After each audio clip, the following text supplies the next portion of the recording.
à Tallinn. Aujourd'hui, on est juste à côté de l'hypercentre et je vais vous partager mon 6e investissement immobilier qui a lieu le 26 mai 2021. Donc juste dernièrement, vous entendez peut-être même les petits coups de pelleteuse pour terminer l'extérieur de l'immeuble.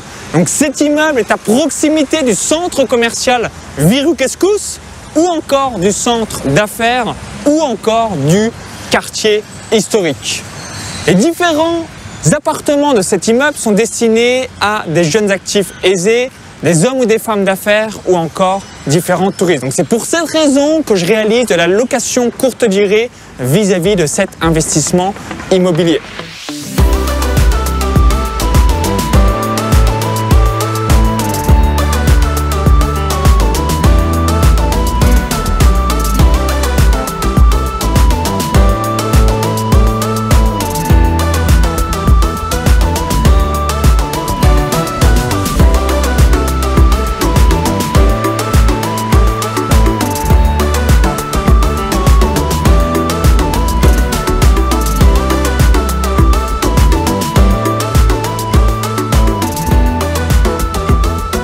Pourquoi j'investis dans ce quartier? Il y a différentes raisons à cela. Raison numéro 1, quartier historique pour découvrir Tallinn pour des touristes. Donc juste à proximité de cet immeuble, il y a énormément de possibilités de louer à la semaine. Une grande demande a lieu sur Tallinn. Donc une nouvelle fois, c'est ce qui va permettre à des touristes de se sentir comme chez eux avec un bien de ce type. Raison numéro 2, il y a le quartier des affaires à quelques dizaines de mètres. Donc on a ici la Tour Seb, on a également l'hôtel Radisson, on a Swiss Hotel, l'hôtel Hilton, Nordic Forum Hotel, etc., etc. Donc lorsqu'on est un homme ou une femme d'affaires, on est en voyage d'entreprise, forcément ça va être assez merveilleux de se rencontrer à un endroit coquet pour pouvoir parler business. Raison numéro 3, très proche de l'hypercentre de Tallinn. Donc l'immeuble est à 500 mètres de l'hypercentre, donc de la vieille ville, pour pouvoir visiter en coupe-vent la capitale de Tallinn. Et par la même occasion, donc si on souhaite se rendre sur un lieu, on a juste besoin d'avoir ses 2 jambes, quelques minutes à pied, 500 mètres maximum. Donc du coup, merveilleux là aussi lorsqu'on est un homme ou une femme d'affaires ou encore un touriste pour pouvoir découvrir cette capitale. Raison numéro 4, tous les transports sont disponibles. Donc à une cinquantaine de mètres, les 4 lignes de tram de Tallinn sont disponibles. Également, on a une gare routière où il y a des dizaines et des dizaines de lignes de bus pour aller à Tallinn dans tous les différents quartiers ou même dans d'autres villes de l'Estonie. Et si on souhaite se rendre d'un point A à un point B avec un taxi, donc l'application la plus populaire ici est Bolt, en moins de 2 minutes chrono, vous allez avoir une voiture qui va venir vous chercher et ensuite vous déposer à l'adresse que vous avez indiquée. Généralement, il faut aussi prévoir juste quelques euros pour se déplacer d'un point A à un point B, donc rien à voir avec toutes les capitales de l'Europe de l'Ouest où généralement les tarifs sont exorbitants.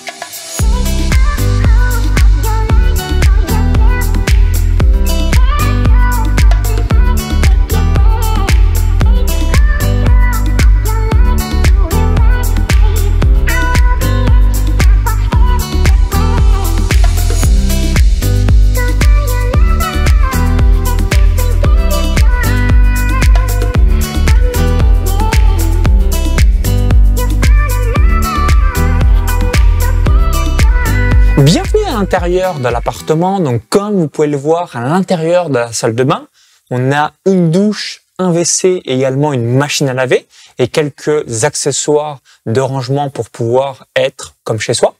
Ensuite, à l'intérieur du bien, on a différents meubles qui sont les suivants. Donc on a un lit 2 places, on a également 2 petites chaises et aussi une télé pour pouvoir se ressourcer, se reposer ou encore se détendre.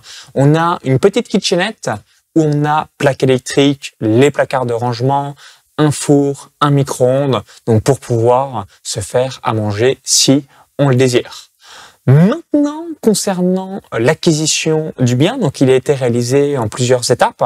Donc première étape, elle a eu lieu le 9 décembre 2019. Donc j'ai réalisé un acompte de 5% de la totalité du bien Pour quelle raison? C'était pour finaliser la transaction et surtout, comme l'intégralité des travaux ont lieu en 2019, 2020 et la première partie de 2021, ce qui a permis juste ensuite de pouvoir finaliser cet immeuble de luxe.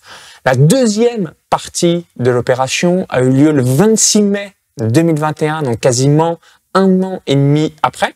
Pour quelle raison? Le bien devait être livré en février 2021, mais comme vous le savez, il y a eu la pandémie du Covid-19, donc du coup, il y a eu quelques retards. Donc l'intégralité du bien était terminée le 26 mai 2021, l'immeuble également, mais juste en dehors de l'immeuble, donc il doit avoir des petits champs et également avec des petits arbustes et une fontaine. Donc ça a été finalisé en septembre 2021.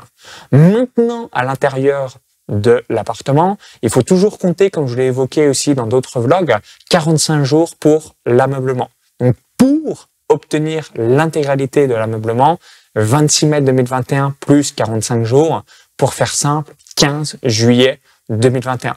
Donc c'est pour cette raison que je vous montre un petit peu tous les coulisses de ce bien, puisque ça va vraiment vous mettre, si un jour vous vous lancez dans l'immobilier, dans tous les tenants, les aboutissants et toutes les étapes de A à Z, une fois la signature du bien jusqu'à votre premier locataire dans les lieux. La rotation des locataires, comme vous en doutez, comme c'est la location courte durée, ça n'a rien à voir par rapport à la location longue durée. Donc évidemment, l'été, juin, juillet, août, septembre, 25, 26, 27 jours par mois. Et par contre, les mois creux, février, mars, novembre, ou encore les moments qui ne sont pas des vacances scolaires, on va plutôt être à 15, 16 ou 17 jours par mois. Donc, une moyenne de 20 jours par mois, c'est ça l'objectif sur une année de 365 jours.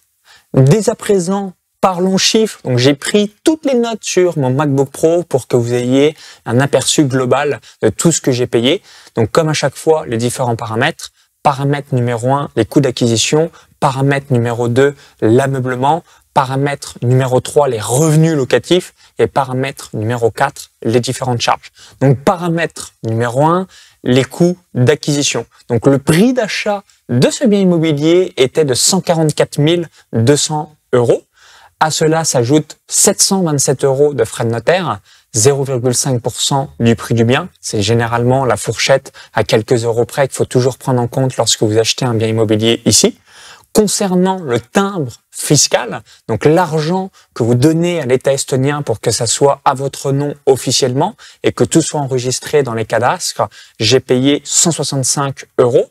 Vis-à-vis des honoraires, les honoraires sur une tranche de 8%, et moi j'ai payé officiellement 9 000 €, donc vous pouvez faire le calcul.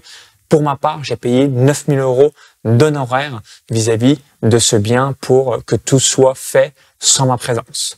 Donc si on additionne les différents frais d'acquisition, 144 200 € pour le prix du bien, 727 € de frais de notaire, 165 € de timbre fiscal payé directement à l'État estonien et 9 000 € d'honoraires égale 154 092 €.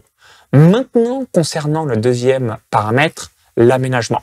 Donc vis-à-vis de ce paramètre, j'ai pris différents critères. Donc numéro 1, les meubles, 7 500 €. Numéro 2, les frais d'installation, 1 540 €. Les imprévus, pour le moment, on n'en a pas, mais il y aura peut-être 100 ou quelques centaines d'euros par la suite. Donc 7 500 € plus 1 540 égale 9 040 €. Le coût total pour l'intégralité des différents meubles que vous avez pu voir dans ce bien. Ensuite, concernant les revenus bruts, donc les revenus locatifs, donc là c'est une estimation parce que j'ai encore pas de recul à vous partager puisque je démarre la location courte durée, mais voici l'estimation assez basse que j'ai effectuée. Donc les revenus locatifs, je suis parti d'une moyenne de 1 000 € par mois, donc comme je vous l'évoquais, juin, juillet, août, septembre, donc d'avoir des loyers qui sont beaucoup plus importants. Et par contre, il y aura des mois creux où je vais peut-être avoir que 800, 700 ou 900 €. Donc ça va être une moyenne à l'année de 1 200 €. Donc comment j'ai calculé tout cela? Donc revenu location courte durée. Si on fait une moyenne de 60 € par nuit, donc 20 nuits à 60 € égale 1 200 €. Les frais de gestion sont de 18%. Donc l'agence qui s'occupe de tout pour que moi j'ai juste à recevoir le virement une fois par mois, les frais sont de 18%. Donc du coup, 1200 moins 180 € égale loyer après les frais 1020 €. Donc si on multiplie par 12 mois, donc les 1200 € de loyer potentiel égale donc fois 12 mois 14 400 €. Les 18% de frais vis-à-vis des différentes locations 2160 €. Donc 14 400 € moins 2160 égale 12 240 €. L'objectif, c'est que j'encaisse au strict minimum 12 240 € dans ma poche, in the pocket, après avoir tout payé et vis-à-vis de la gestion de l'agence. Maintenant, concernant le quatrième paramètre, les différentes charges, donc voici les calculs que j'ai réalisés et que je vais vous présenter. Donc numéro 1, les charges mensuelles par le locataire, donc là il n'y en a pas. Donc je m'explique. Donc personnellement, quand je loue pour moi un appartement Airbnb ou directement sur Booking, j'ai le prix de la nuitée. Ensuite, j'ai les frais de service. Ensuite, j'ai les frais de ménage, etc., etc. Donc, quand je réserve pour ma part un appartement Airbnb à 100 € la nuit, finalement, c'est comme si je payais 113, 120, 125, 130 € la nuit. Pourquoi? Parce que j'ai des frais additionnels qui sont ajoutés. Donc là, c'est le même principe que je vais effectuer. Je vais ajouter 5 € par nuit pour les frais de fonctionnement, eau, électricité, etc., etc., pour que ça soit payé en intégralité par les différents locataires qui vont venir en turnover, les différents touristes, hommes ou femmes d'affaires ou jeunes actifs vis-à-vis de ce bien immobilier. Maintenant, concernant le fonds de réserve de copropriété, 50 €, vis-à-vis de la taxe foncière, 75 €, donc ça peut varier de quelques euros par an. Concernant l'assurance, c'est 0. Pour quelle raison l'assurance est comprise dans le prix des 18% que prend l'agence pour gérer cette location courte durée? Donc du coup, comme c'est dans les 18% de frais d'agence vis-à-vis de la gestion locative, forcément, je n'ai pas d'assurance. Donc dans les autres biens immobiliers que j'ai à Tallinn, c'est généralement 11, 12, 13, 14 €. Là, ça serait 15, 18 € par mois environ. Là, c'est offert avec les frais de gestion. Vis-à-vis de la taxe d'habitation, c'est 0, nothing, nada, rien du tout. Pour quelle raison? Puisque là encore, c'est surtout une taxe made in France, la taxe d'habitation, mais elle n'est en aucun cas établie ici à Tallinn. Je voulais revenir également concernant les charges et vous donner un exemple vis-à-vis d'une nuitée. Donc lorsqu'un touriste ou une personne va venir dans mon bien, donc va louer une nuitée, en moyenne ça soit 60 €. Donc 60 € la nuit, moins 18% de frais de gestion locative. Donc moi, je vais encaisser 49,20 €. Sauf que, vous vous en doutez bien, les 60 €, donc la personne va payer plutôt 75, 70, 80 € en moyenne la nuit en fonction de la durée de laquelle il souhaite louer le bien, puisque va s'ajouter donc soit les frais de booking ou d'Airbnb, vont s'ajouter les frais de service, vont s'ajouter les différents frais, etc., etc. Donc du coup, moi je vais recevoir dans ma poche en moyenne 49,20 € par nuit. Je vous fais vraiment une moyenne comme je l'évoquais, parce qu'en fonction des saisonnalités, on va soit augmenter le prix de la nuitée ou soit la réduire. Et également le locataire, la personne qui va tout simplement louer le bien, va payer 60 € en moyenne par nuit, plus quelques frais additionnels. Donc si on récapitule tous les différents chiffres, donc concernant les revenus bruts, je vais encaisser 14 400 € par an, donc 1200 € par mois. Les revenus nets, donc après la location de gestion, 12 240 €, moins 50 € de copropriété, moins 75 € de taxes foncières et moins 125 € de ces différentes taxes. La rentabilité nette de cet investissement locatif en location courte durée est supérieure à 8%. Concernant la fiscalité, 2 options s'offrent à vous. Donc, option numéro 1, investir au nom de sa société estonienne. Donc, c'est ce que je fais personnellement. Les revenus locatifs sont de 0% à partir du moment où on réinvestit l'argent que l'on a généré. Donc, c'est ce que je fais et c'est ce qui me permet de grossir dans mon parc immobilier, dans mes autres actifs, puisqu'à chaque fois que je reçois des loyers, je les réinvestis dans d'autres actifs et ce qui me permet de ne pas avoir d'imposition. Maintenant, si les bénéfices que je réalise, je souhaite soit me les verser au nom propre ou alors pour une autre raison, là, je vais avoir une taxe de 20%. Mais évidemment, l'idéal, c'est de réinvestir, réinvestir, réinvestir jusqu'à grandir. Donc, plusieurs millions d'euros. Puis ensuite, on est taxé à 20% sur l'argent que l'on va sortir. Maintenant, l'option numéro 2, vous investissez en nom propre ou encore appelé non personnel. Donc là, l'imposition est de 20% sur les revenus locatifs. Donc, quand on peut, évidemment, c'est ce qu'il faut réaliser, c'est d'investir au nom de sa société, ce qui permet de ne pas avoir d'imposition et de pouvoir scaler au fil des ans.